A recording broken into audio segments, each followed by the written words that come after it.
Good morning students, प्यारे बच्चों। हिंदी की पाठ्यपुस्तक क्षितिज के अंतर्गत आज आप लोग चैप्टर 2 काव्यांश राम लक्ष्मण परशुराम संवाद, जो कि गोस्वामी तुलसीदास जी द्वारा रचित है। यह संवाद रामचरितमानस के बालकांड के अंतर्गत राम लक्ष्मण परशुराम संवाद खंड से उद्धृत है। बच्चों, यह उस समय का उल्लेख है जिस समय मिथिला के नरेश जनक ने अपनी सुपुत्री जानकी जी के लिए स्वयंवर रचाया था और उसमें शिव जी के प्राचीन एवं भारी धनुष पर प्रत्यंचा चढ़ाने की शर्त रखी गई थी। राम ने इतनी स्फूर्ति से, तेजी से धनुष को उठाया और प्रत्यंचा चढ़ाकर खींचा तो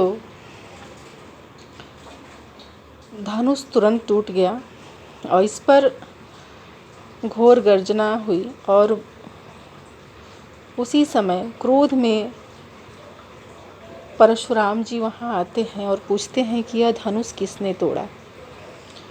तब बहुत ही सरल एवं सहज स्वभाव से श्री रामचंद्र जी कहते हैं, चौपाई इस प्रकार है। नाथ शंभुधनु भंज निहारा, होई ही केउएक दास तुम्हारा। कहते हैं रामचंद्र जी, हे नाथ, शिव जी के धनुष को, शंभुधनु यानी शिव जी का धनुष, भंज निहारा यानी तोड़ने वाला, होई ही केउएक दास तुम्हारा। आपका दास यानी कोई एक सेवक ही होगा, होई है यानी होगा, केउ यानी कोई, आपका कोई एक सेवक ही होगा। आयसु काह कहिए किन मोही, आयसु यानी आज्ञा, मुझसे क्या आज्ञा है, आप मुझसे कहिए, कहिए किन मोही।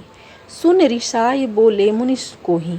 इस पर परशुराम मुनि गुस्से में बोलते हैं, सेवक सो जो करे सेवकाई, अरि करनी करी करिय लड़ाई। सेवक वही होता है जो सेवकाई यानी सेवा का कार्य करता है।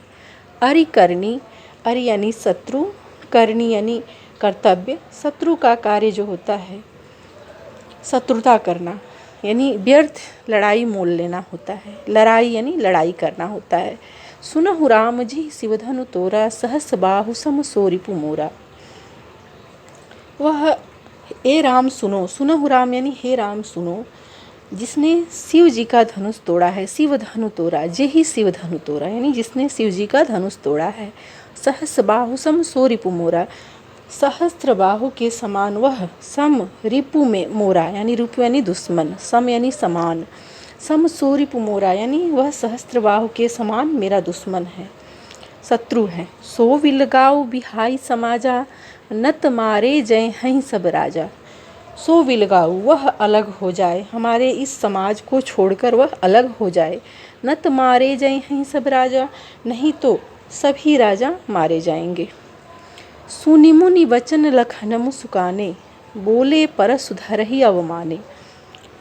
मुनि के ऐसे क्रोधपूर्ण वचन को सुनकर, सुनि मुनि वचन लखन मुस्काने, बोले परशुधर ही अवमाने, परशुराम जी के प्रति अवमाने यानी अपमानपूर्ण वचन कहने लगे। बहुधनु ही तोरी लड़काई, कबहु न असिरिस किन्ह गुसाई। बहुधनु ही यानी कि बहुत सी धनुहिया हे गुसाई, मैंने बचपन में बहुधनु ही तोरी लड़काई, लड़काई यानी बाल्यावस्था में, बचपन में मैंने ऐसी बहुत सी धनुष को तोड़ डाला, किंतु आपने ऐसा कभी क्रोध नहीं किया। कबहु न सिरिस किन्ह गुसाई, रिस यानी कभी गुस्सा नहीं किया। यही धनु पर ममता के ही हेतु, सुनि रिसाई कहाँ भृगुकुल केतु। यह ऐसा धनुष है, इस धनुष पर आपकी इतनी ममता किस कारण से है। सुनि रिसाई कहाँ भृगुकुल केतु, इस पर रिसाई यानी गुस्से में होकर के,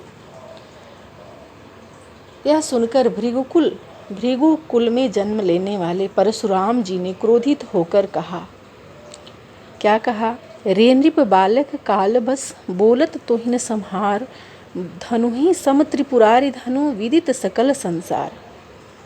रे नृप ऐ राजा के बालक, रे नृप बालक ऐ राजा के पुत्र, काल के बस होने के कारण, काल बस बोलत तोहिन संहार, तेरे मुंह में होशपूर्ण वचन नहीं निकल रहे हैं, तुम संभाल कर नहीं बोल रहे हो। धनु ही सम त्रिपुरारि धनु, यह विदित सकल संसार, यह समस्त संसार में विख्यात शिव जी का यह धनुष जो है, धनुष है, क्या धनु ही के समान है? धनु ही यानी छोटी सी धनुष के धनु ही के समान है। विदित सकल संसार यानी सभी संसार के समस्त लोगों को ज्ञात है, तू संभाल कर नहीं बोल रहा है। बच्चों, राम लक्ष्मण संवाद में ऐसा लगता है जैसे यह प्रसंग हमारी आँखों के सामने घटित हो रहा है। यहाँ पर उपमा अलंकार का बहुत सारा प्रयोग देखने को मिलता है, जैसे सहस बाहु सम शोरिपु मोरा, उपमा अलंकार है। धनु ही सम त्रिपुरारि धन, ये भी उपमा अलंकार है। और कह काह कहिए किन मोही, पंक्ति में, तथा सेवक सो सेवकाई, सहस बाहु सम सो, इन पंक्तियों में अनुप्रास अलंकार की छटा दर्शनीय है। चौपाई और दोहा छंद का प्रयोग किया गया है तथा अवधी भाषा का प्रयोग किया गया है। धन्यवाद।